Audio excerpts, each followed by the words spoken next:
Red line's going. We're live. So, just a little intro for this episode. I'm going to keep it very short and brief.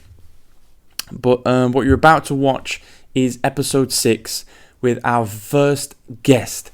I can't believe it. I can't believe we actually got some guy to sit down and talk to us. But he did. And just thank you so much, Mr. Adam Green. Thank you. I can't tell you enough how much this means. You are literally the beginning of our journey. You're the first one. You know, this is going to be the first real episode you're probably going to see of Competitor's Journal. No fucking around, no bullshit practicing, no shit lying, I don't think. Obviously, everyone's got their opinions. But this is the first one. This is a taster into what you're about to see going forward in the future. The real interviews, real conversations, real people, not just two boys messing around. So I'm so excited for you to see this. Now, it didn't go the way I wanted it to go, hence this introduction. No fault of Adam, he did absolutely amazing. I can't wait to hear all the knowledge. I can't wait for you to hear, all the knowledge that he spits and spouts, and another word for talk. And it just went really well. So no fault of Adam, but I just wanted it to go a little bit better on my part. There was a lot of difficulties, technical. We was quite late, we had trouble setting up. It was a whole mess. It was the first time we'd recorded with 3 mics, so we didn't prepare very well. But we got there, and I think it turned out really, really well. More than well. It was amazing. Even if it looked shit, sound shit, it was amazing. And I can't wait for the next one. Already recorded, by the way. But yeah, so I just want to say that I wanted to do more, and I didn't get a chance to. I wanted to make a little bit more pretty. I had plans basically, and they didn't go to plan. You know, so what I wanted this to be is just an introduction to this. What I wanted this to be is a little message, and I just wanted to share some advice that I got given. My father said to me that stop trying to be perfect, because what you're aiming for in this show, this episode, whatever it may be, life in general, because it applies to all things, nothing is really perfect. Especially with this show, nobody knows what you planned for it to look like. Nobody knows this is him talking, nobody knows what it's supposed to be like, what it's supposed to sound like, look like, etc., who you want on. Nobody's going to know. The only one that knows is you. So stop worrying about perfection. Just roll with it. I might not like it. Bill might not like it. Simon might not like it. Whoever might not like it. But Paul might. David will. Simon might like it. But just do it. Just upload it. Stop worrying. Get on with it. And that's that. You know? So, finally, thank you so much again, Mr. Adam. You've literally started this journey for us. You know, you being the first guest is a major milestone for us, and I just can't wait now. I'm so excited. I think this one went really well. I can't wait for all the others. I can't wait for who we get to talk to, and the future episodes, whatever. I can't wait. So without further ado, please enjoy episode 6 with Mr. Adam Green. Thank you very much. Over and out. You just need to remember to call the first 3 minutes. Montage was taking sips. Okay, so this is episode 6. It feels so weird. But we got first. Check that on the recording. Red. It's just a massive spike. Is it good? I'll change it. So this is episode 6. I'd like to introduce Adam fucking Green. My heart's racing. Is it? You need to say all your middle names. It's going to be up top. Adam, I think you should introduce yourself with all of your middle names. I was going to. I was thinking this. Yeah, fuck it. Adam, many middle names Green. As Josh used to refer to it. Yeah, go on. How many middle names you got? 5 middle names, 7 names altogether. But yeah, no. So Adam Green. So audience is obviously not going to know. Me and Josh know because we know him from school. But Adam Green used to go to school with us, and now you are basically a bodybuilder, innit? I mean, yeah. Because bodybuilder amongst men. I'm not a bodybuilder amongst bodybuilders. That's a good way to describe it. What was the competition that you competed in? So it's a men's physique show. So it's purely based on visuals. Doesn't matter how much you can lift. Doesn't matter how fast you can run a mile. Because I can't fucking run a mile. It's a good thing. Fucking weight. Back in, sorry. So it's a men's physique. Men's physique, yeah. So it's a physique show. So you've got main class is bodybuilding. Sorry. You've got what? Sorry. My heart's like fucking racing, bro. I think I'm quite excited, quite fucking nervous.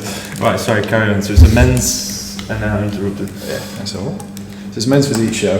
So the main divisions are men's physique, classic, and then open bodybuilding.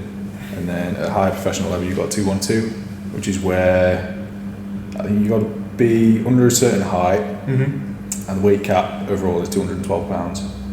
Oh shit. Which is like low. Some of these guys, they're crazy. They'll be like 12'10". I've got a picture of one guy called Sean Clarida. They call him the giant killer, but he's literally like this tall. Tiny. He's like that.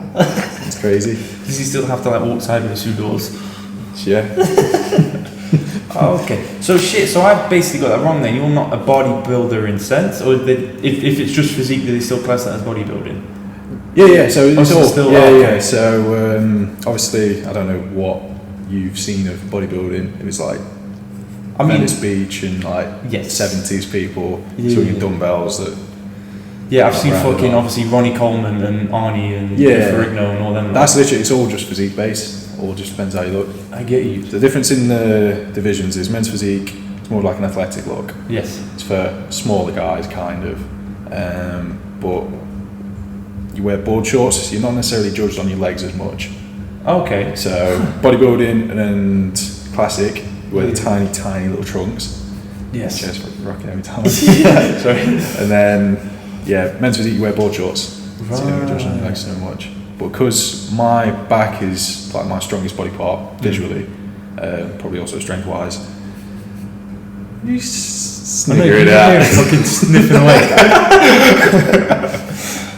Sorry. So it made sense for me to compete in men's physique.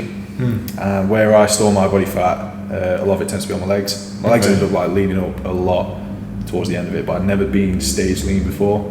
So the way it works in terms of like body fat, you can't really target body fat in a specific area if you want to lose it. It just depends genetically where you deposit that body fat first. Okay. Is where it comes off last. Shit, but again, you've got no choice of that. It's just how you're born. Just genetics, Wow. So a lot of people, if their legs get absolutely peeled before their upper half, then it makes sense for them to compete into classic or open.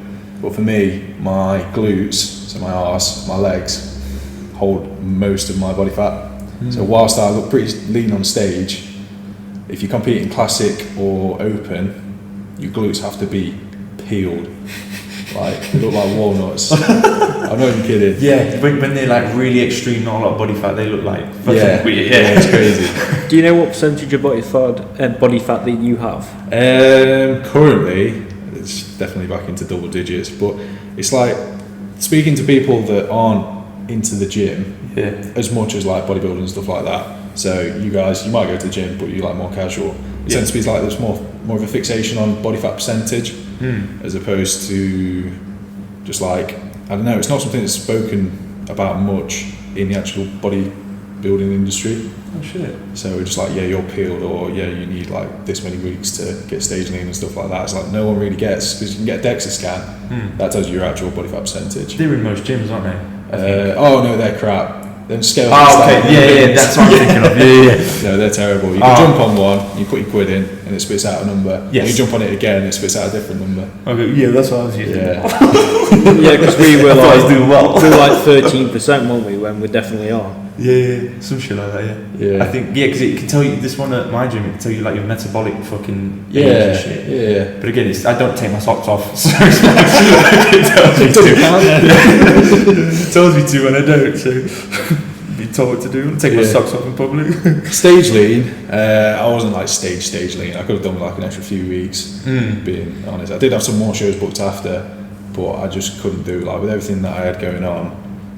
No bad. I didn't have any family members on the deathbed or anything like that. Yeah. It's just like, I just want to fucking eat again. It's horrible. So it's so consuming as well.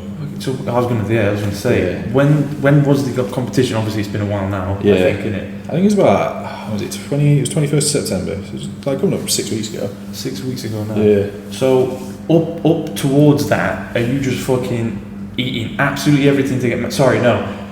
Let me know, because obviously to get to the size you are, you're fucking eating everything you can, pretty much. Innit? Yeah. Are you still, when you're in your bulking phase, are you still consuming, like, are you going to eat Ben and Jerry's, or are you going to fucking, or it's literally healthy food, just lots of?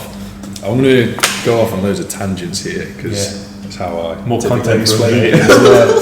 So we call it bulking and cutting, or gaining phase, fatness phase, just to be professional.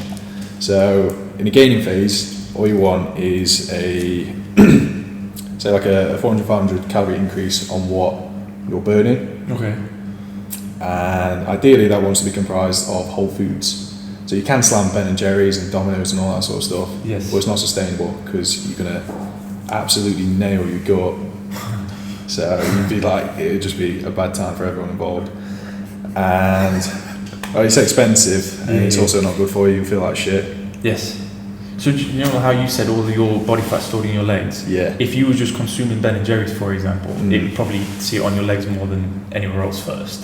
Yeah. Right. Yeah. All right. Yeah. Depends how lean I am, because it's not a case of it gets stored there first and then everywhere else. It's like I'll store so much fat in my legs, and then it'll get stored elsewhere, and then it'll get stored elsewhere. So say if I'm like 10% body fat, it'll get stored in my legs, and then I get to like 12% body fat, then it'll get stored like around my hips. It's fucking fascinating.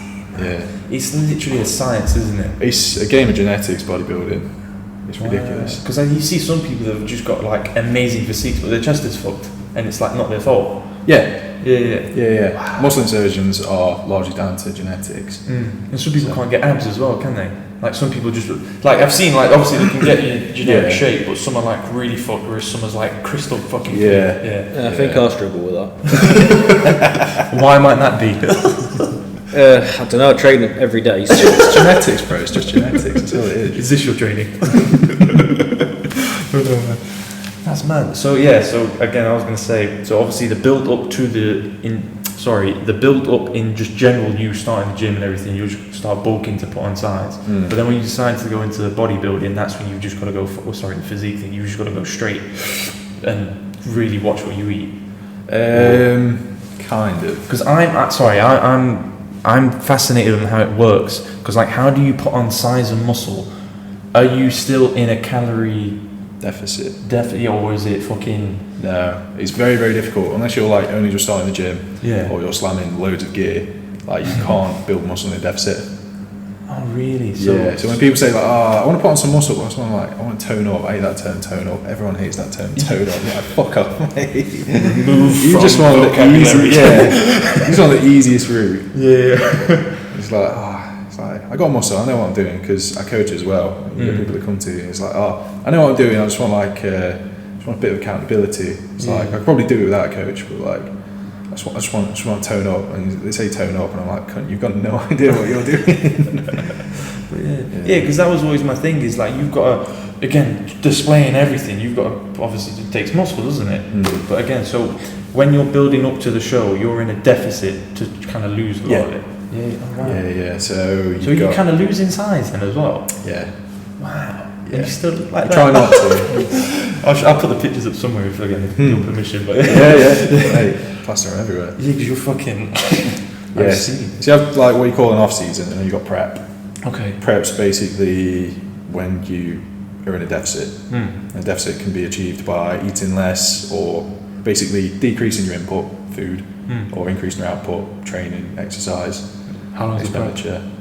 It can be some preps are like 20 weeks. Okay. Some preps are like 9-10 weeks. Depends how much body fat you've got to come off. Yeah. Like a good coach will know, right, you're about 10 weeks out, so we'll get you peeled. Like we'll have like a 14-week prep, and then we've got a couple of weeks just to freshen up. That's mad. So I've never heard the term peeled and return to body. Yeah. It's like I'm gonna be saying myself. Shredded. Thick skin shredded. That's crazy. Yeah. So how did it take? Does it like Are you still hungry in the beginning of lean? Because you get used to it, innit, when you're in a deficit. Hunger, mate. That was so consuming. Would you say that's one of the hardest parts? For me, at the time, I was struggling with getting the food in.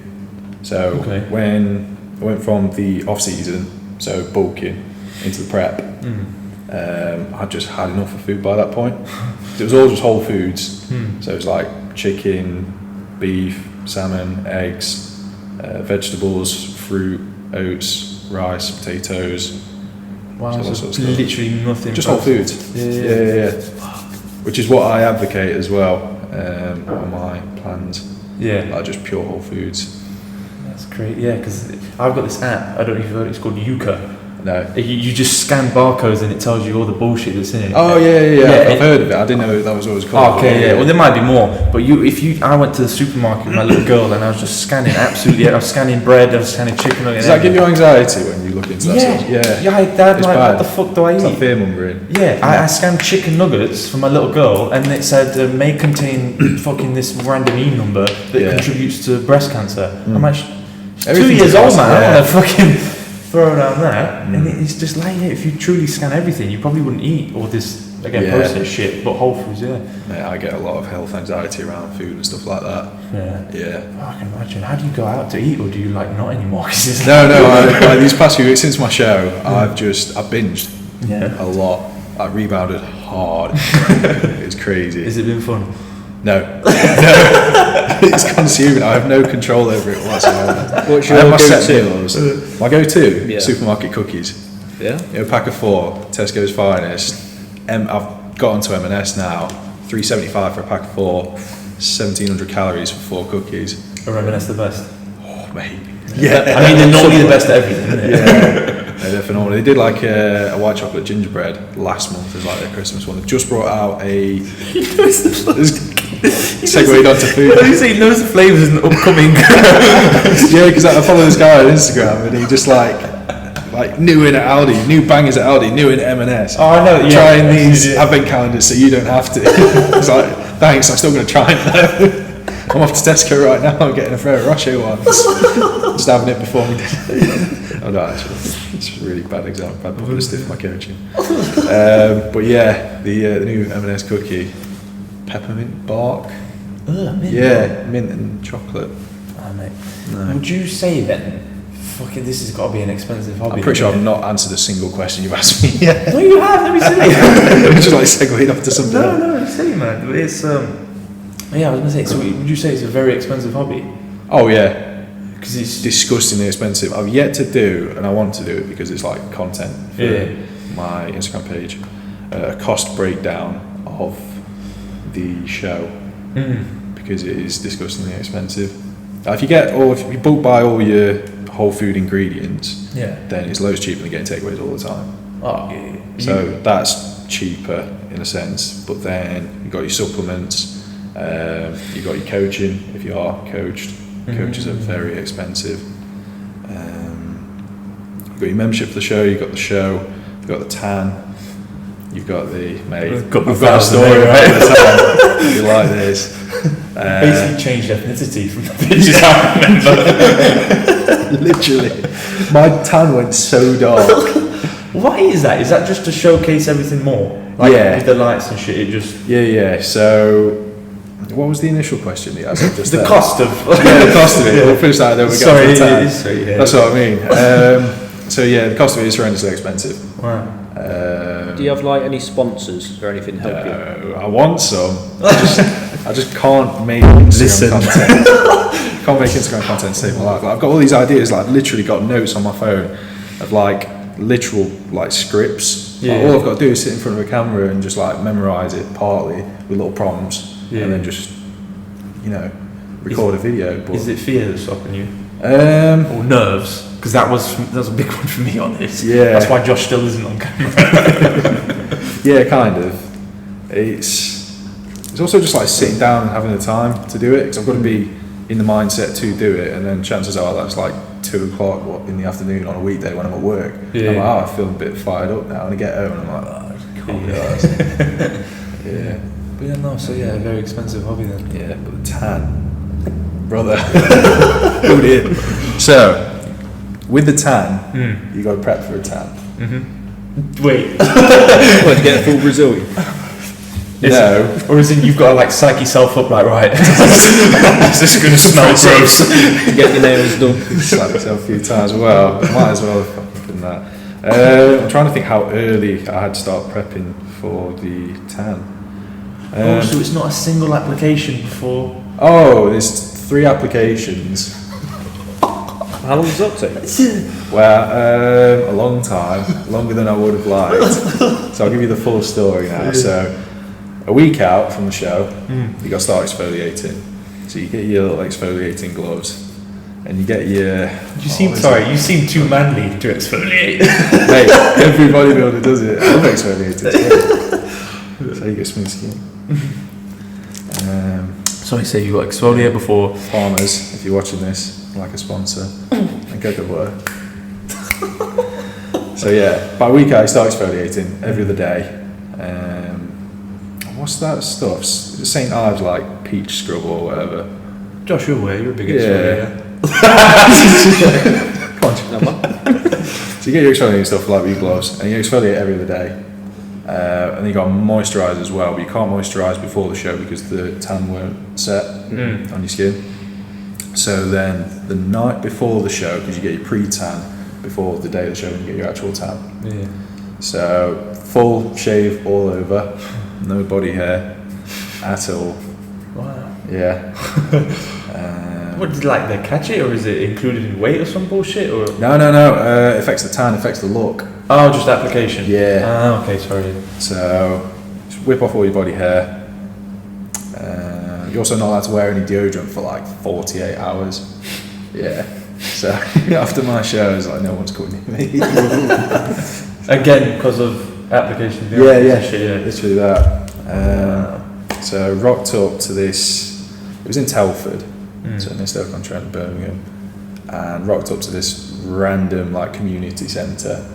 You know how they've got them in towns where there's just like it's like a court there. It's like school clubs and stuff like that. Well, there were no kids there. It was just a bunch of grown-ass men.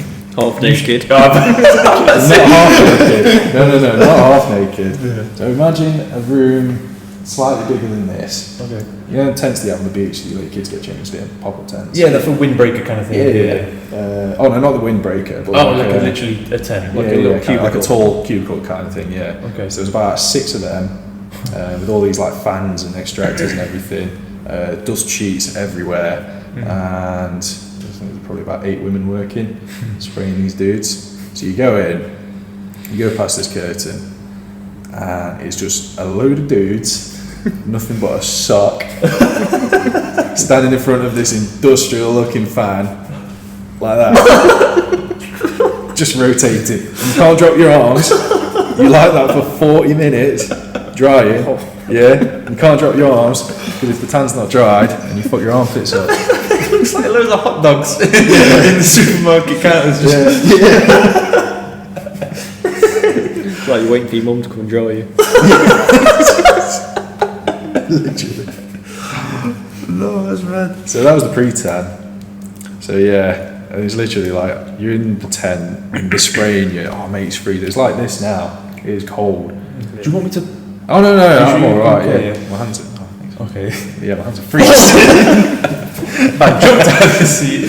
Yeah. So that was pre-tan. Yeah. So our last bless her, because she drove us. She was like sat outside in the car park for like an hour and a half because you're only allowed like so many people. Well, you can only fit so many blokes into a small space. Yeah. So there was like spraying people, and then we would go, and there were hundreds of people that were competing the next day. So they were all getting the tan at the same time. Wow. Yeah. So then you put your clothes back on. But you've got to wear baggy clothes because you're wearing tight clothes, then it'll affect the tan. Then you've got to sleep in your clothes. You've got to take your own bed sheets to the hotel, otherwise you've got to pay cleaning charges for the hotel if you get tan on their sheets. Wow. Yeah. Fuck me. Yeah. And then the day of the show, an absolute nightmare as well. I've got, Philips One Blade. Yeah. Yeah. I was using that because I've got really sensitive skin. So if I use a razor, I'll just come up in spots. Wow. Yeah, I mean on my legs and like everywhere. So I just got the One Blade on it, and it died like so many times.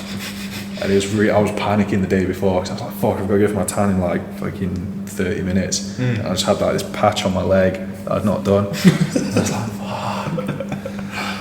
So yeah, day of the show, you have to get there early to get your proper tan. And I was looking at my base tan, I was like, I still look pale.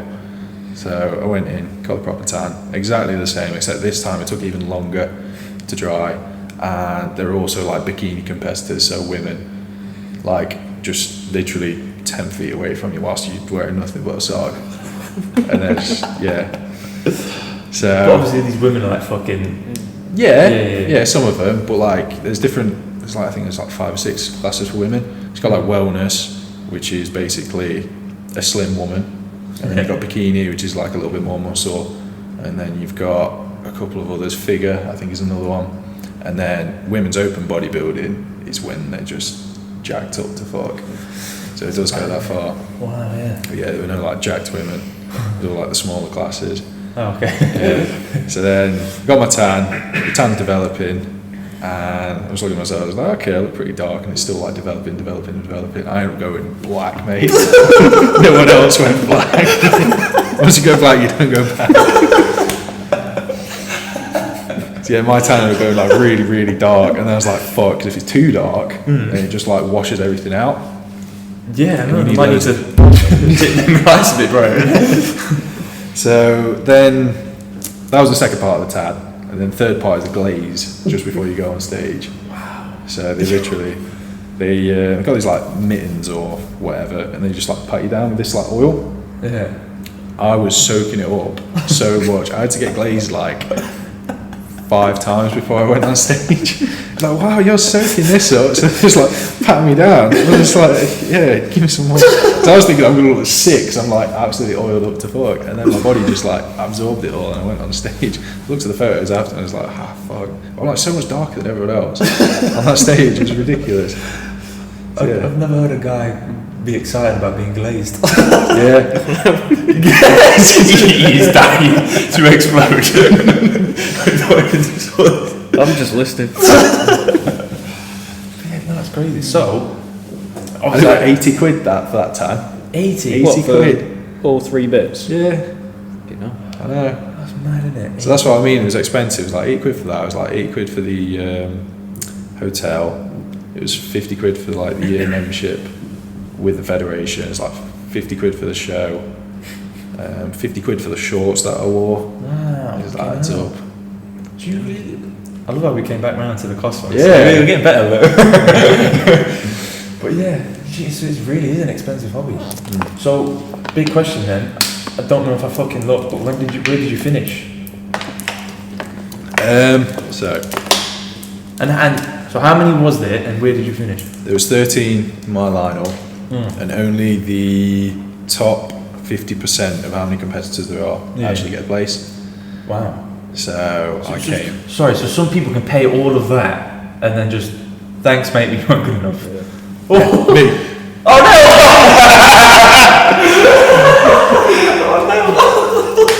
But no, the way it works. Yeah. Why? Try playing the race card at the end. You wouldn't have it because there's a black guy that won. Oh shit! Oh, Yeah. so you didn't really place then? I didn't place. I got, technically, looking at the lineup, I could have 5th, 6th, or 7th. Yeah. So they called 6 places. So technically, I came 7th because looking at the other guys, Oh, okay. I beat right. them. So it wasn't like you was 87th. No. Okay, right. But it's all subjective, and physique-wise, could have probably come 5th or 6th. But then, because of my posing, Yeah. when I was pumping up, for some reason, because leading up to the show, you don't train as much because you are that depleted. Like when I say I was fucked, like it is ridiculous. My knees would just give away whilst I'm like walking at work. My tool bag weighs like 15 kilos. I couldn't take it anywhere. Like if I had it on my shoulder, I can walk like 10 meters and have to stop. It was so bad. Are you like dehydrating as well? to obviously lose more? No. So you take some diuretics before the show, so you do drop water, but you're not necessarily dehydrated. So I was drinking about 5 to 6 litres a day. I still drink like 4 to 5 litres a day every day anyway. Shit, I think most people should then, or you're going to be short. This is like 2 days supply. So I'll have loads more in the van. But yeah, it's like, so you have loads of water, you try not to change too much, because you need things to be consistent, because you know how your body responds to those things. So it doesn't matter what it is. Like if you're drinking X amount of water going into the show, your body's used to getting that amount of water. If you pull water, then you don't know how your body's going to respond. Like you could end up looking super flat. Wow.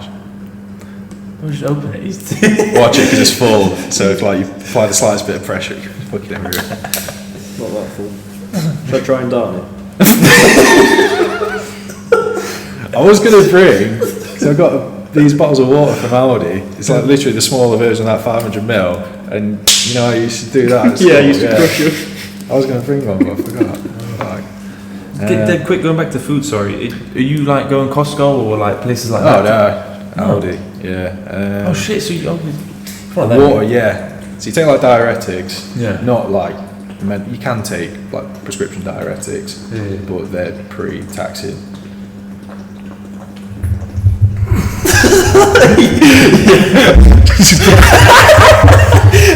A litre of water.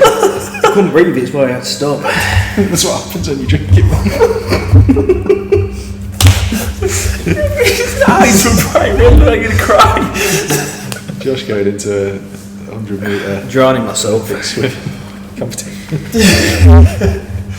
Can't breathe, so I had to stop. Yeah, no, fucking hell. So yeah, the water. I ended up having 8 litres, 6 litres 3 days out, 8 litres 2 days out, 10 litres 1 day out. And on the actual show day, I think I had about 1.5 litres. I bet you have to go to the toilet every 5 minutes. I do, yeah. I'm surprised I've not been now, actually. Yeah. Don't mention it, mate, because I'm going to need it too. See, I love that. I love how much really goes into it. Yeah, it's meticulous. You don't like see all the fees, the fucking £50 shorts. Yeah. £80 for a tan. £80 for a tan. Just go on holiday for a week, mate. It's cheaper. What can I do for a tan? Just touch you. There was a guy outside the official tanning place actually with a bottle of Bondi Sands or whatever. He's like, come on mate, I'll do it for a tan. Sorry bro, I've already prepaid. Just creepy Steve. But yeah, the reason you get the tan, coming full circle. Yeah, again, that's is because you look washed out under them lights. So it's like white light. So if you're pale, you can't see so definition. the darker you are, the darker you are, the better. And if there's a guy that's darker than you on stage, then he's going to have the advantage. So that's why you get the tan, because you could compete pale, but then why would you if you've put like X amount of weeks and stupid amounts of money into this show? Because the amount of sacrifice that you got to like give up is ridiculous. So you might as well just pay the money for the tan as well. Yeah, that's insane. Yeah. So it's like round about like £400 or £500 per competition then, just for everything. I don't know, to be fair. I'd say it's like 300-400 mark for that alone, like literally just the event, so hotel. But that's that's not including the prep and all the fucking food and Jesus, Well, everyone eats anyway. Like I was thinking about it, it's like, bodybuilding's expensive because you eat like all this protein and stuff like that. And weekly shopping is expensive, like because meat is horrendously expensive. Like 5% beef mince recently shot up to like £5.80 for 500 grams or something like that. It's ridiculous. Is that like one sitting for you? 3. Not bad. We shouldn't have too much red meat. Yeah? Yeah. How come? It's bad for you, mate. What about McDonald's chicken nuggets? They're fine. Yeah, they're sad. Really? Like Beef in large quantities is considered carcinogenic. Yeah, there's like studies on it and stuff like that. Have you gone fully into food then, like nutrition wise? Yeah, like just by like out of interest, or do you feel like you have to be in this kind of line of hobby? Yeah. So because I'm a coach, I should really know about that stuff. Yes. But I also know about that stuff because my partner is a nutritionist, qualified nutritionist, exceptionally good nutritionist. I've learned like stupid amounts off her whilst we've been together. But then my previous coach was also a qualified nutritionist. Not bad. Yeah, a terrible one, mind you, but yeah, qualified nutritionist nevertheless. He's the one that told me about red meat. Yeah. It was like you're only supposed to have, I think it's like something stupid like 150 grams a week or something like that. It says NHS. Wow, that's extremely low. Yeah, but the NHS also tells you like you're supposed to eat like 2,000 calories a day kind of thing. Yeah. You're not supposed to What? eat 2,000. It depends on your body type. What was you eating at like when you started the gym? You're trying to get to your biggest. How many calories do you think you was consuming? Or So when I was at my biggest Yeah. was last year. Yeah, start of last year, and I was eating probably about anywhere between like 4,000 to 5,000 calories a day. But I was loosely tracking because I was still eating my mum's dinners, but then I'd also wash it down with a tiramisu. Oh, not even kidding. Or like a full pack of egg custard, full one, yeah. Whatever they had in the refrigerated section at Aldi, a trifle, anything. Me and my mate Rob, we go to the gym, and on the way back, we'd stop off at Aldi, and we'd go to the refrigerated section. We'd never like buy it and just keep it in the fridge. It was always like an on the way home thing. So we'd just get like a tiramisu, yeah. And then like as you're walking down the bakery, because it put like Aldi's not really got a bakery, but like where all the bread and everything is, they've got like cookies and that. So if any we see like reduced stickers or something, it's like, what is it, like chocolate button cookies, 50%? We'll eat them in the van before we go home, and then desserts when we're at home. Okay, so about 45,000 calories. How many was you in your lean phase? Up to the bodybuilding? 1,800. Oh, shit. Training, resistance training, 6 days a week. Cardio 45 minutes every single day, 12,000 steps every single day. I was a fucking zombie, mate. It was disgusting. Wow, yes, you're eating less food but using more energy and shit like that. But in the week or 10 days leading up to the show, I'm a very, very, very anxious person. Yeah. No anxiety whatsoever. Wow. You think you didn't have the energy for it? Well, maybe. That was one thing though, is like I genuinely didn't have any energy for, like I didn't have any time or any energy for anything that didn't actually matter. And like a lot of the thoughts in my head don't actually matter. It's just me battling with myself. But then I was like, I think it got to that point, I was like, I just fucking can't be asked to battle with myself anymore. And it just switched off. Yeah. Switched off. It was insane. I never felt so good like in myself. I just didn't care about anything. Oh, Lash fucking hated it. Bless her. And I don't blame her in the slightest. It was a fucking scary time to be alive because I was not myself. Yeah. But in myself, I just felt insane. Like no one could tell me. It's like I could tell someone that blue light there is pink, and like give me 5 minutes and they believe it's fucking pink as well. Like, I would not fucking back down from anything.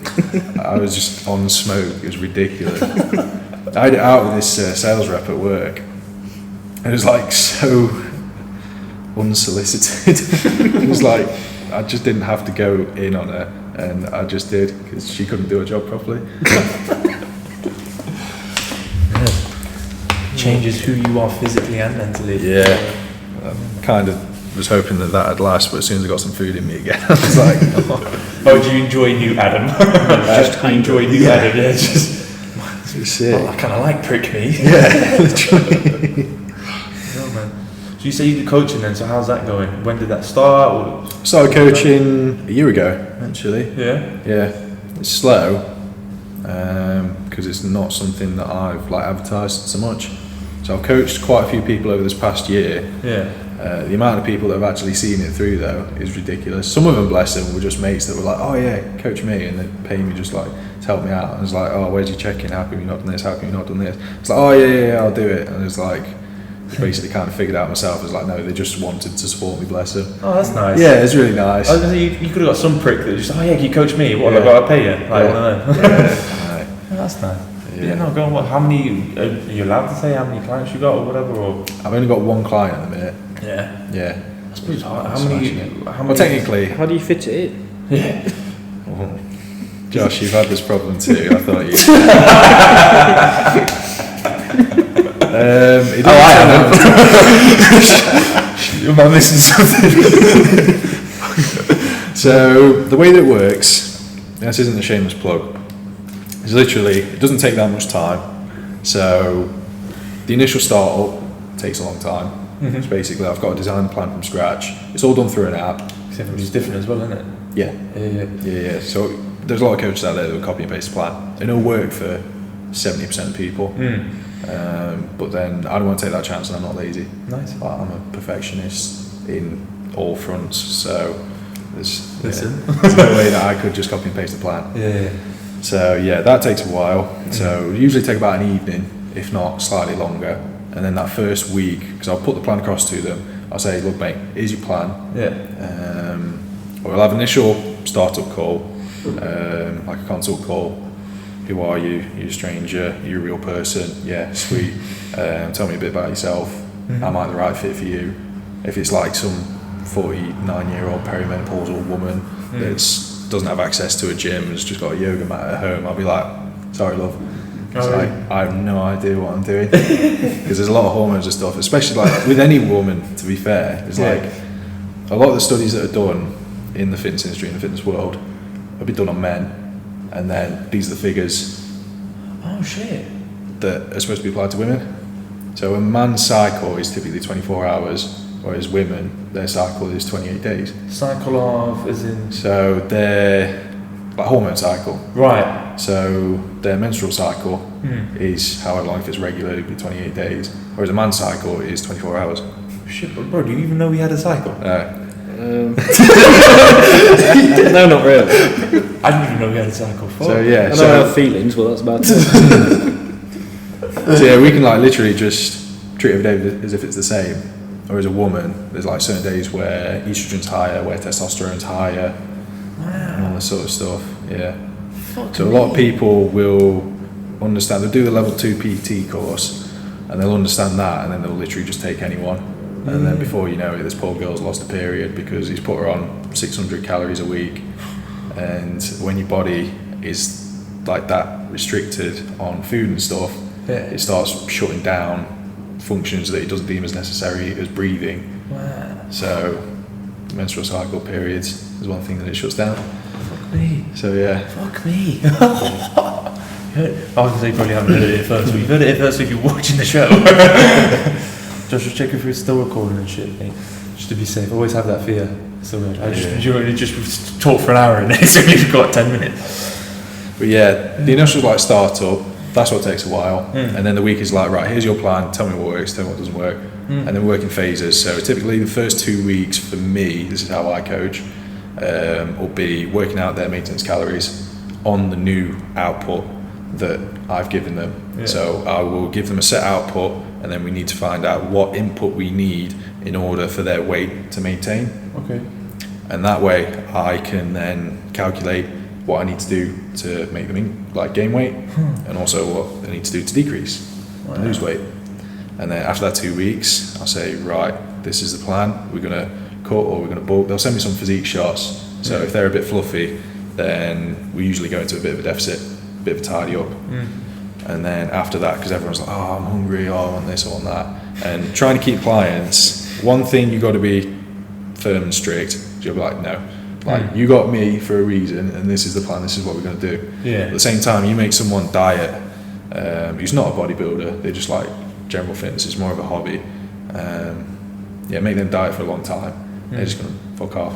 They don't want to do that, so you got to meet them halfway sometimes. So I'll say, right, we're going to go work in a phase. We do 4 weeks of this, and then 8 weeks of this. And that is only provisional because they've got to go for a reason. I could just sell them an 8-week plan, but that could be 7 weeks if we get there sooner and stuff like that. You've got to be reactive as a coach in order to keep the client. Because if you're not, then they're like, oh, I might as well have just bought an 8-week plan for 20 quid off my favourite fitness influencer on Instagram. So but it's also that personable touch that sells it. I was going to say, what might be hard, like if you've got to kind of trust these people to make sure they're following suit. Because what stops them from like saying, oh yeah, Adam, this is what I've ate today, this is what I've worked out, and then or they're just sat on the sofa eating a Mars bar. And then when they don't see results, they're just going to blame you, innit? which is fine because it's on them by that point. Yeah, well, I hear it's just scary, innit? It takes one guy to leave a bad review, innit? Yeah. Push your shit up, innit? What do you recommend if someone is a bit peckish? Like, what's a good snack? So this is something that I had to battle a lot during prep because I'm very, very, very, very food focused. So a lot of the time, snacking isn't because you're hungry. You're chasing that dopamine release. So when you eat, you snack, it releases dopamine because you're consuming something. When you're shopping, it releases dopamine. So in prep, because I couldn't eat, I ended up buying things just all the time. I go to Tesco's and just like, I'd buy fruit, but then I'd track it, so I'd work it into my food. Okay. But just like the act of buying things, so like fruit teas, I've got loads of fruit tea that I'm still working my way through because there's no calories in it. Or like sugar-free drinks, which aren't great for your gut. Yeah. Things like with sweeteners, like any drink that's brown and fizzy is not good for you. Yeah. But it's like 0 calorie and it's a good appetite suppressant. So what I wouldn't recommend, but does work sometimes, is soft drinks. Calorie-free soft drinks. There's some really good ones out there. I forget what they're called. I've seen them getting better in it. There's a lot more out there. Yeah. Because like 7-Up, 0 sugar, it's still sweet but it's full of shit, isn't it? Basically. Yeah, kind of. Like it tastes nice, but it's still. Yeah. It's not good for you. No. Nothing's great in large quantities. But yeah, some good ones out there. But fruit teas as well. Caffeine is an appetite suppressant, but don't have it on an empty stomach because it'll irritate your gut. Huh. Yeah. Because I bet a lot of people just have probably smash a coffee first thing in the morning, isn't it? Yeah. They wake up before water, before food, Yeah. anything. Normally a Monster for me. Yeah. So, if you're feeling snacky, it's probably a dopamine release that you're after. So if you want to consume something, maybe consume a piece of fruit, or have a fruit tea, or have a soft drink that doesn't contain sweeteners. Sparkling water is good, it's literally just carbonated water, but it tastes like fucking cat piss. I've got to disagree with you on that. Oh, you like it? Yeah. Oh, you're sorted then. I remember going to Joshua's house once. I was really thirsty. And oh, come in, guys, got loads of water. Sparkling, like fucking 64 bottles of crate or some shit. I was like, are you gay? Yeah. How do you enjoy it? Because I thought it was just your dad. No, I like it. Wow. No, can't do it. Yeah, it's like water's alright, but then like the sparkling bit just hits the back of your throat. This is water's alright. Yeah. I mean, I've just done a litre of it, but yeah. So yeah, that's what I'd recommend. Just, I mean, sometimes it's good to scratch the itch, but then if you get into the habit of scratching the itch all the time, then you tend to take the piss. So it's like allowing yourself certain things. It's tricky, it's down to the individual. So I found myself, I've been trying to keep food relatively low over these past few weeks after my show. But immediately after my show, I just ate absolutely everything. Food tastes so incredibly good. On prep, microwaved basmati rice. I don't microwave it. Microwave is bad for you as well, by the way. Yeah. So I warmed it up with a little bit of water in a pan, and then that was like the best thing ever. Like food just tastes incredible. And I just don't have it anymore. It's crazy. And all I hated it at the time because I was so food focused. She was like, "Oh, you pick a fucking croissant over me any day." And I was like, Why the hesitation? I was like, but like, I see you every day, but I can't have a croissant right now. It's all I about just think about moderation. croissants all day. Oh my god, nice to hear you fucking doing something with it, not just like, oh, I like just to get fit because I want to get fit. It's actually trying to turn it into something. Yeah. It sounded disrespectful to say trying. Yeah, look at us. Don't try it. Are you doing it in place? Shame that, mate. What was the initial question? Hit me. Oh, what was the initial question? It's just about snacking, like what you recommend. Oh, sorry, I thought you said you was going to ask me a question. Oh, no. Yeah, no. You said snacking, innit? Yeah. Yeah, because I've heard a lot of people to go nuts. But then some people go, oh, but like cashews are fatty nuts, you're just getting fatty. Oh, yeah, no, nuts are great. But they're good fats. Yeah. Yeah, because you get confused with bad fats. As you see, fat is a bad word, but there's good and bad. Yeah, fats are really good for you, really good for regulating your hormones.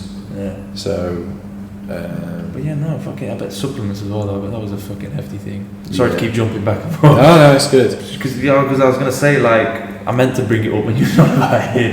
Again, it's getting used to this, is practicing.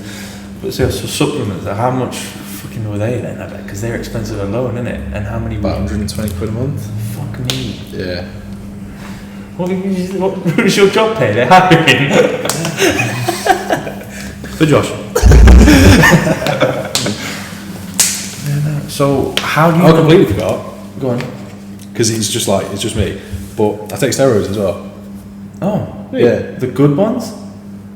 Do you want me to cut that out? No, because it's just like something I do, but I forget that people don't like automatically know. Yeah. Well, if you're competing, unless you're competing in a natural federation, then it's assumed that you're taking steroids, because why would you not take steroids competing in a non-tested federation? Shit. If other people are taking steroids? Yeah, you're at a disadvantage, isn't it? Yeah. Wow. Any side effects? Yeah. Yeah. Because you hear the rumours. Yeah. But no, wow. How is it? You don't have to say again if that's for you. No. Honestly, you don't.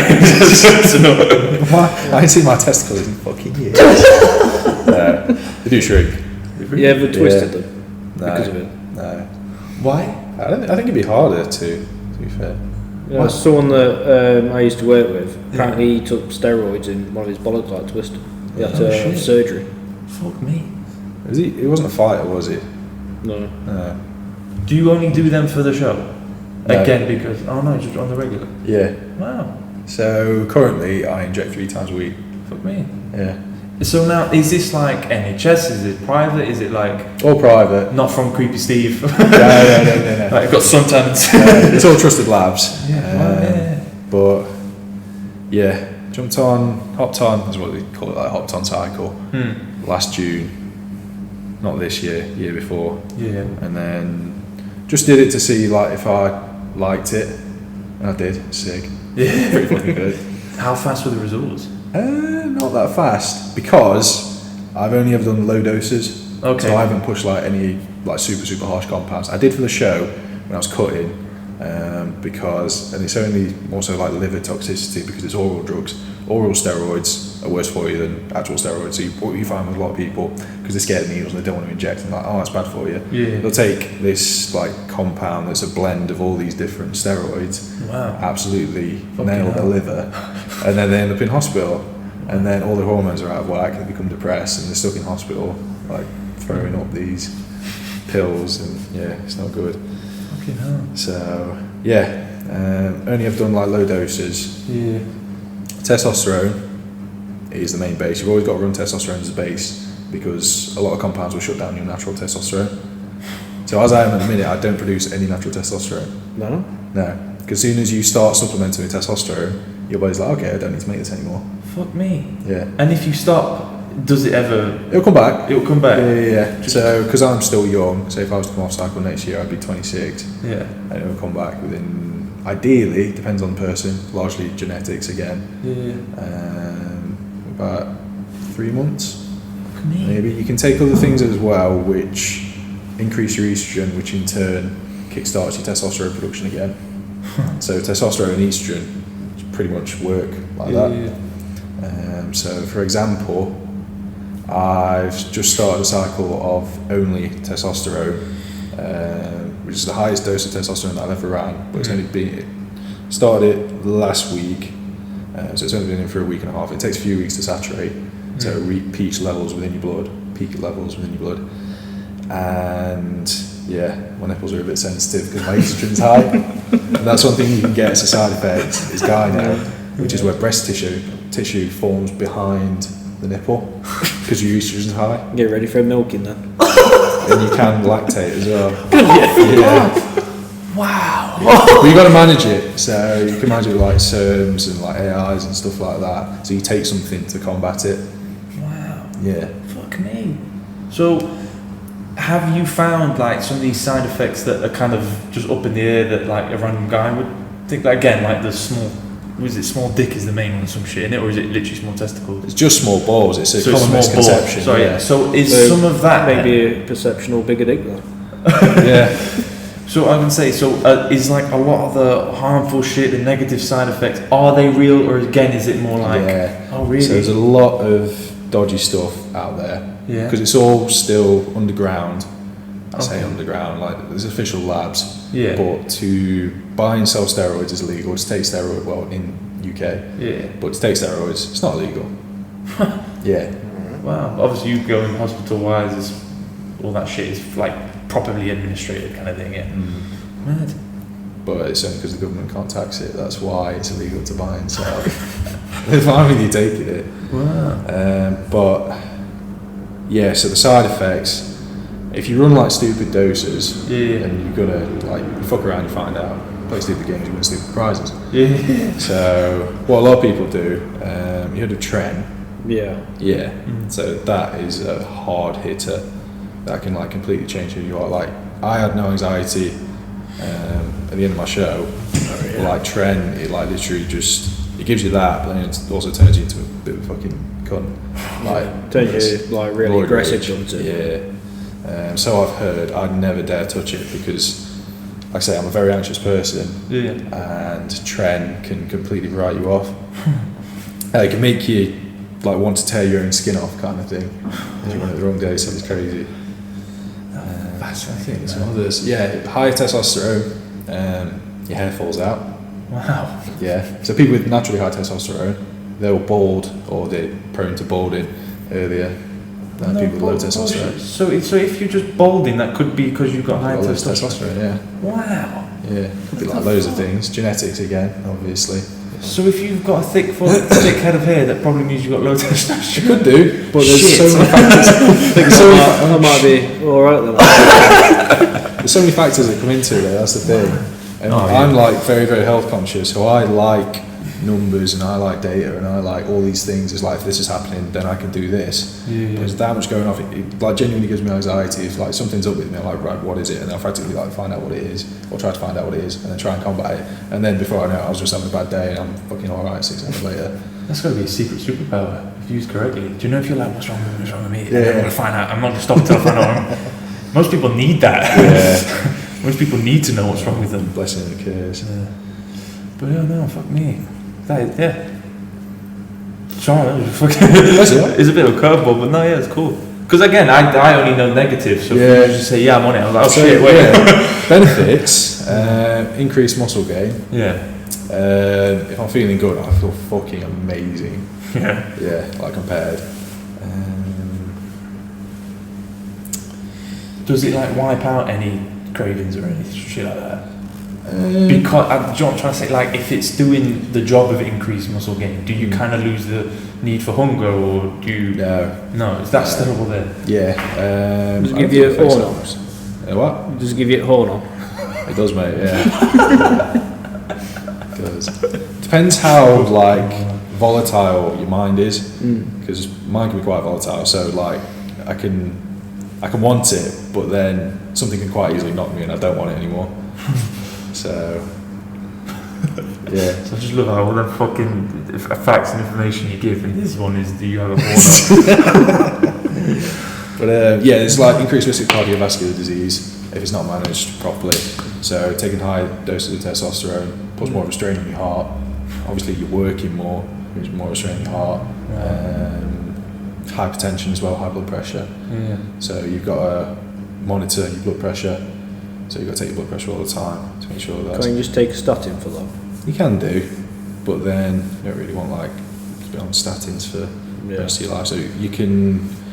Nutrition's one thing you can get sorted. Like if you're consuming lots of sodium, salt's not the devil, by the way. No, If people tell you like loads of salt's bad, like it's actually pretty good. You need salt. I'm an advocate. Yeah. I'm an advocate for salt. I've heard we need more salts in our diet than we actually believe. Everyone, like you said, everyone thinks it's the devil and shit. Yeah. I was putting. It can be bad. Well, I was putting pink fucking Himalayan salt over that bullshit. Can't do that again. This time. Yeah, because it's a Yeah, so I was putting pink Himalayan salt on my kids' potatoes, and my dad was like, "Whoa, what are you doing? What are you doing?" I was like, "What? It's fine. You need salt a bit." Like, yeah. Pink Himalayan salt is like that's the one that's recommended as well. It's one of them, innit? There's a good and a bad version for everything, innit? You can go wrong with that. But yeah, no, man. So, in the competition that you competed in, is that what you're going to continue to do, or do you ever want to go like don't know. More or? Because after my show, I completely fell off. Yeah. Because I was going to pull out of the show had I not have put everything into it. Wow. Because I met my partner in May this year. Yeah. And it felt like the worst time ever. She's a nutritionist and she's the best cook ever. Go on, Josh. She just laughed. Break the ice. Remember to cut it. Yeah, I will. You pissed at me because I didn't remember like the first three. It's like 3 episodes. No, you can hear it every so often when it's going by. Yeah, he always managed to do it when there's a break in conversation. Sorry, yeah. So, yeah. So you made the partner. So fortunately, she could because she used to run like a food prep business. Yeah. So she is insanely good at making all this food low calorie. Wow. But the thing is, this is why bodybuilders often eat a lot of bland food. You have that nice thing, and you're fucking starving, and you've got a taste for that nice thing, and you want more of it. So yeah, that's why a lot of people go monk mode, and they're literally just bland foods whilst they're in bodybuilding prep. Some even knock off seasonings and shit, don't they? Yeah. Why is They that? also have like fucking roast chicken and rice. Well, just the seasons add calories like a... They do, yeah, but not much. So say like your garlic granules, paprika, mixed herbs, like fuck all calories. That's all I ran. Right. A little bit of 0% Greek yogurt as well. Greek. Hey, the Greeks have got it on lock. Thank you. Olive oil, Greek yogurt, Halloumi. halloumi. There you go. Oh, sorry, did I say it wrong? No, it's fine. Yeah, you just... Depends where you go. Feta slaps. To what Greek it's called. salad cheese. What, you want about like Turkish side? Yeah. Gyros. Fuck that. Helen. Who? Helen. Is that what they call it? Yeah. No, it's halloumi. Yeah, no. Yeah, crazy, mate. So yeah, so what was you saying? Yeah, Sorry, it came at a bad time. One sec. Go ahead. Came at a bad time. What was the question? I'm sorry, I was me fucking throwing up. Because I was saying, are you going to continue in this? Yeah, trajectory? yeah, that You was said it. no. It came at a bad time. Just like what? We did that.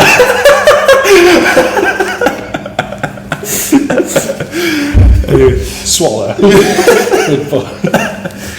You know, it's a sink if you felt like you needed to. Yeah, so it came at a bad time. Yeah, it came at a bad Such a time. good cook. Yeah, and it's just like there's so much more to life than bodybuilding.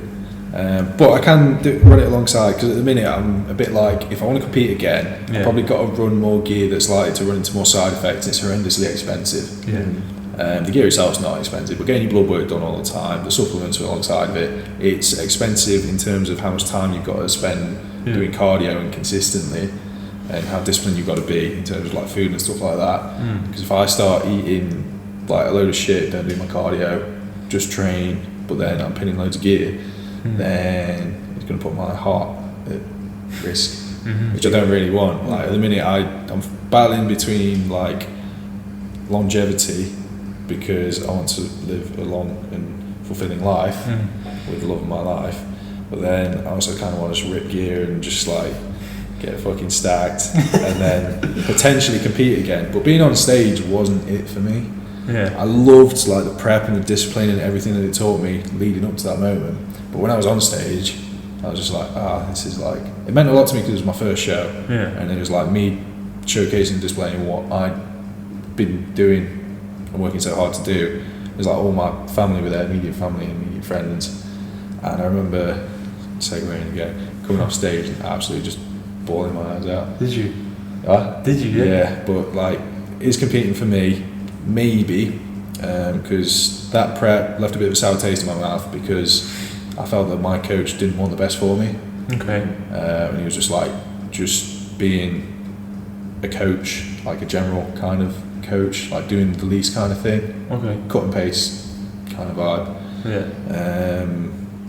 So yeah, it left a bit of a sour taste in my mouth. I know that if I did it again, I'd do it differently. Yeah. Would I enjoy it? I don't know until I do it. It's definitely not off the cards. But if I competed again, I probably would compete in like classic or something, because that's more like bodybuilder-esque. And I would want to do it because that is harder than what I did. So I didn't have to get like peeled glutes or legs or anything like that. My legs were peeled, but my glutes definitely weren't. But yeah, I did it again. I'd do it differently. Would I do it again? Don't know right now. Yeah, no, fascinating. So was it all worth it? Yeah. Yeah. Yeah. That's good to hear. Yeah, and I've done it because I had another show 2 weeks later, and then 3 weeks later. Yeah. So 2 weeks later, and then a week after that as well. But I just couldn't hold it.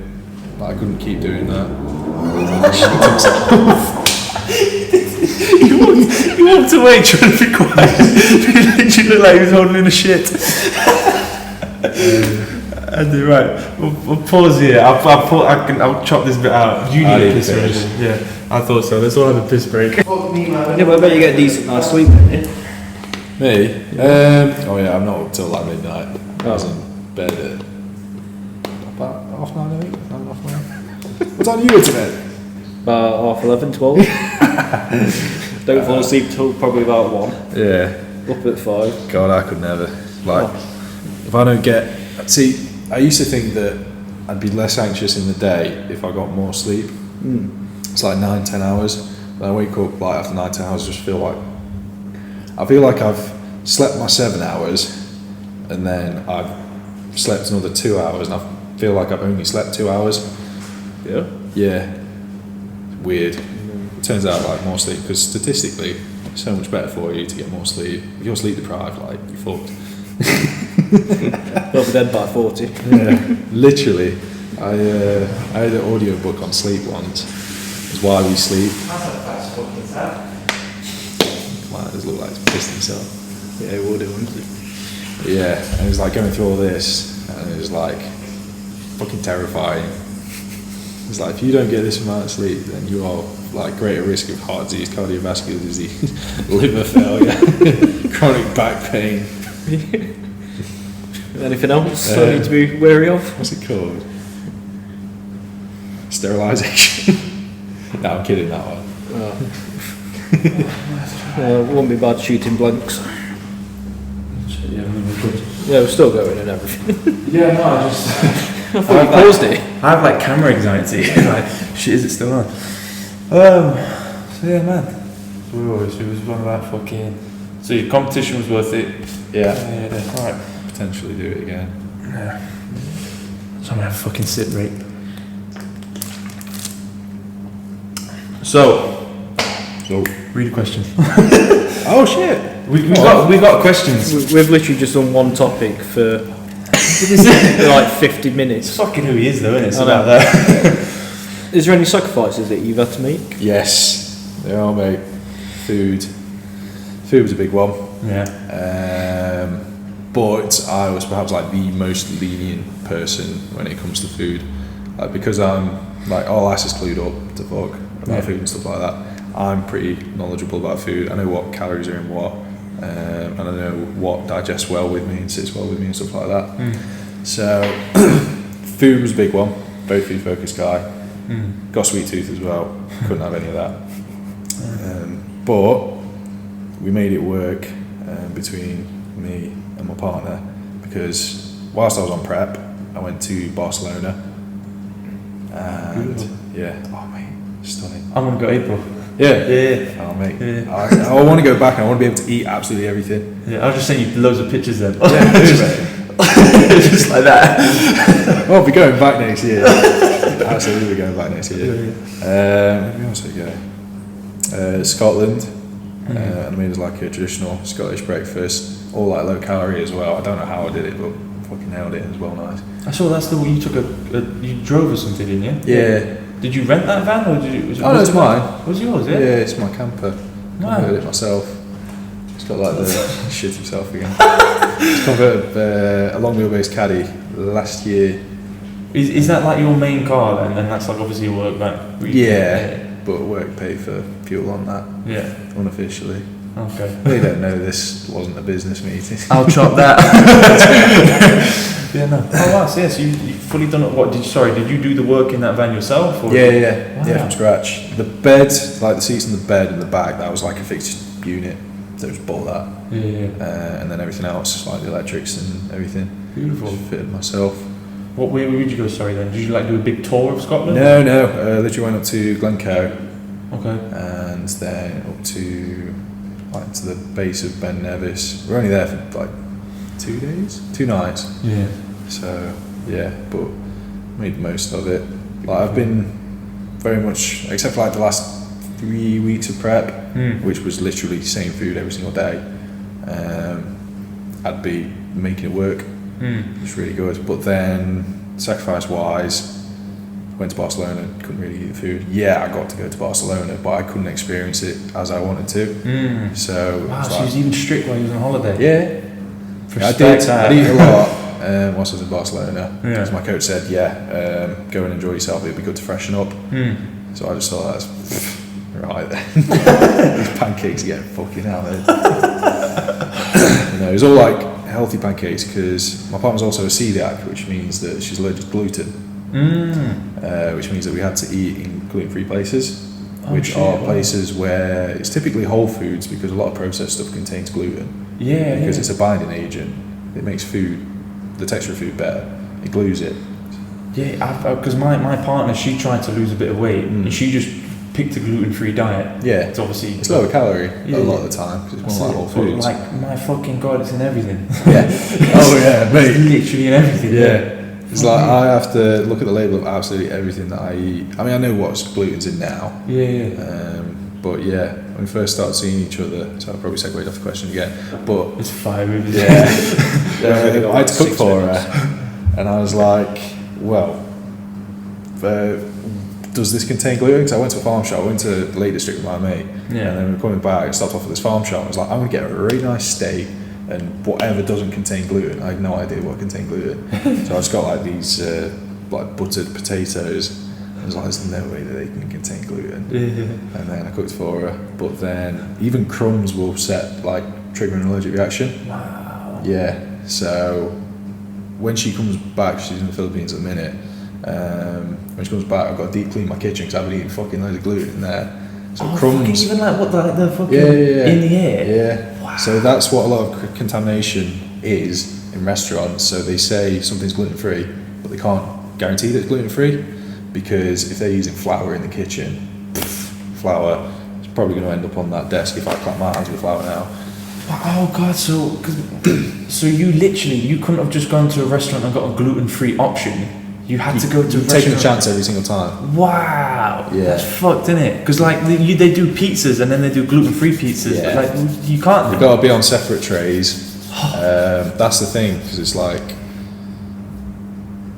I've made some bookings because it's her birthday in a few weeks with restaurants, and I was like, my partner's allergic to gluten. I understand that you can't guarantee that there's not going to be any cross-contamination.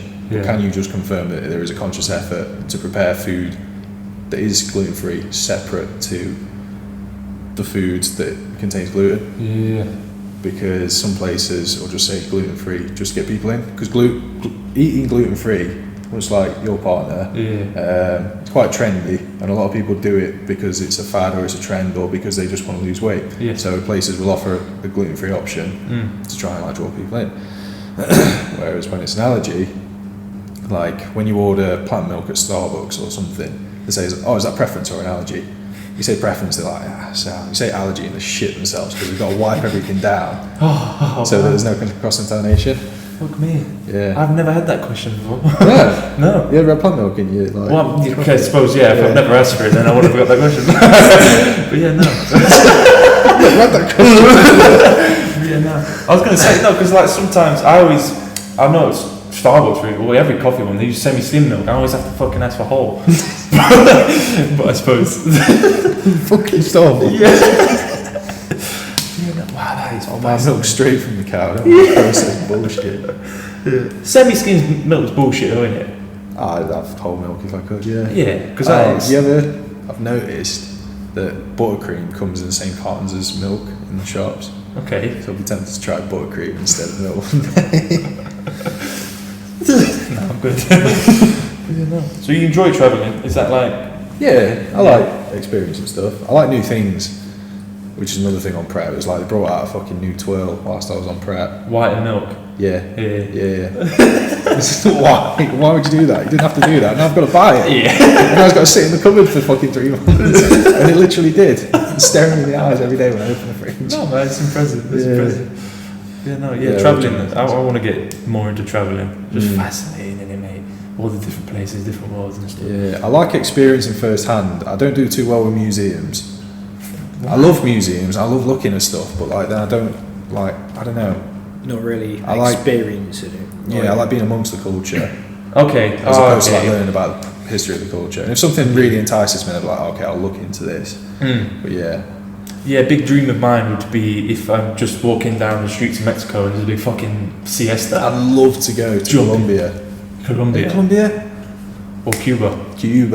Yeah. They still got like all the old cars and shit because they can't import anything. Yeah, the like 1960s like Chevys and shit just driving around as a taxi. I heard there in Cuba that a taxi driver makes more than a doctor because of the amount of fucking trips they do, the tips they get, and things like that. Oh yeah, because it's not like it's money coming in as opposed to like the money that's actually there. Circulating and shit. Yeah. Fascinating. Yeah, I definitely want to do more travelling. But oh man. I think we're coming to the end, mate. I think we're running out of time. Just start the second topic. I know. I know. Could always do it again if you're ever free. Yes, mate. Absolutely. Very much enjoyed this. Yeah, I was going to say, if you're fucking down for it, we'll be a lot more prepped. Talk about the mushrooms. Yeah. Part 2 coming soon. But yeah, fucking. Honestly though, if you'd ever want to do one again, because this has been really fun. Of course, mate. Like I've so much energy still, mate. Like I feel like I could have exerted it. But yeah, no. I feel like we could probably go for about another 3 hours. Yeah. Just rambling on. That's what I'm saying. It's fun, mate, isn't it? You wouldn't know a time. Could you see a time on the phone? Should we fucking step it that a bit? Like you said, no, is anyone coming in? There's a big camera floating right in my face. Power switches. Huh? 1 hour 18. An hour 18. Probably about an hour and 10. Yeah. But yeah, man, I think we'll end it. If you're free to do a fucking second one, we'll definitely do a second one because, like, I would love to delve deeper, man, and like, it not like get to know you more, but like I know who you are, but like talk more about what fucking interests us and shit like that. But yeah, if you're definitely free, mate, we'll absolutely, we'll definitely arrange it. But thank you so much for fucking doing this. It's alright. Again, you are the first guest on the Competitor's Journal. This is the episode. This is a history-making episode. This is. You know, because imagine if we get up there and then like Adam could be like, I'm on the third time. Probably won't do that. I don't know. But yeah, no. Did get a spray tan and exposed all that shit. And little tighty whities. Yeah. But yeah, I mean, fuck it, mate. What's your schedule like? Like right now, because right now you're going to be episode 6. What are you saying for like episode 10? Just fuck it. Yeah. Yeah. Okay. And do you know what? We'll you say you're only over 10. I'll try and find somewhere closer. I'll fucking ask the question. Maybe we should do it where we are. It's the thing where we are, where we normally do it. The lighting's really shit, so it's just it wouldn't look as nice. Like I'll show you the playback here. I think it would look really nice. I've got a spare room. Yeah. You want to bring your shit? Yeah. That's so kind. Yeah, fuck it. Are you down for that? Probably have to put some towels on the wall because the acoustics bit. I mean, if it's all right here, then it'll be all right. These are all right. These are directional mics, so they would like this one wouldn't pick up Josh, and vice versa. It should be okay. So tell me about it. Is it an omnidirectional mic though? Is the path a figure of 8? No, it's just straight. Just one, yeah. Just straight, yeah. But yeah, music college degree paying off right there. That didn't even finish. You fucking turned out well, like I say. But no, man. Thank you very much again. Honestly, like you don't know how much this means. It's alright. I've been telling everyone that knows about this, like, oh my god, look how I'm going, and everyone I've showed the picture of everyone's going, fucking hell. I even thought about wearing a hoodie to hide me. That's what I wore. But yeah, no, just a massive thank you once again. I don't know how many times I can say it, but I'm going to keep saying it because it does honestly mean a lot. We'll talk about doing another one so soon. Again, if it's cool with you. Yeah, of course, mate. We do like a Christmas special or some shit. Yeah. Do you know, I had a fucking idea, but I'll tell you later. But yeah. Thank you again. This has been Adam Green. I'll put all the links and shit into the Instagram. I'll put your coaching page and I'll link to that when I forgot how to do it. Sorry, I just knocked my fucking pen again. But yeah, no, and I never disclosed my. Actually. Go on. No. All my middle names. I'll have to wait for the next one for that. Yeah. Stay tuned. That's going to entice them to come back. Adam. What was it? Many middle names, Green. Adam. Don't spoil it. Starts with an S. It doesn't start. I know that is one of them now. What? It's one that a lot of people confuse. I think is the one you're on about. It was like 3 letters before the S part, because it sounds like a name, but there's a little bit on the front of it. Oh yeah. But yeah, I'll put all the information that you can go and look this guy up. Watches. Again, his early days. Well, I promise you can come back when it's big days. But yeah, all the information to go and support him, find him, follow him, do whatever you've got to do. I'm not going to put his address in there. But yeah, no. I've been Marcus. Josh, you've got to say goodbye. You never do. It really pisses me off. Look. Yeah, this has been Competitors Journal, episode 6. Stay tuned for episode 7. I've been Adam, that has been John. I've been Marcus, that's been Adam, that's been Josh. You didn't even pause it. We didn't go for you. But yeah, no.